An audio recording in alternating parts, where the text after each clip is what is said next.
atakuja kama mtu mwema sana, kama mtu ambaye anataka ni mpendwa mwenzako, kumbe ni agenti wa shetani kuja kukutoa kwenye njia, na hata sasa wanatazama wewe ni mwathirika.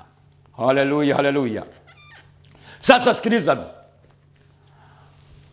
kama nilivyofundisha kipindi kilichopita, shetani yeye ni roho, anakaa kwenye mbingu ya pili. Hapo ndipo eneo lake alipotupwa, hapo kwenye giza, mfalme wa anga. Dunia sio eneo lake la utawala. Dunia iliwekwa mahususi kwa ajili ya Adamu na uzao wake, yani mimi na wewe. Kwa hiyo anaweza katawala hapa duniani kama wana wa Mungu wasipotambua nafasi yao. Anatumia huo ujinga, kwa sababu nilikuwa nafuatilia kwa lugha ya Kiebrania, neno nuru na giza ni tofauti ambavyo unaweza kutafsiri wewe. Nuru sio kukosekana kwa jua wala umeme.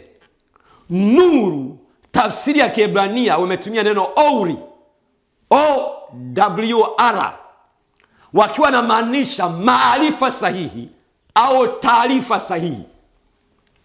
Kwa ulimwengu, ufalme wa nuru unaongoza, unatawala kwa njia ya maarifa sahihi kutoka kwa Mungu ambaye ndio chanzo cha maarifa, na taarifa sahihi kuhusu ufalme wa Mungu unavyotenda kazi. Neno giza kwa Kiebrania tumia neno hosek,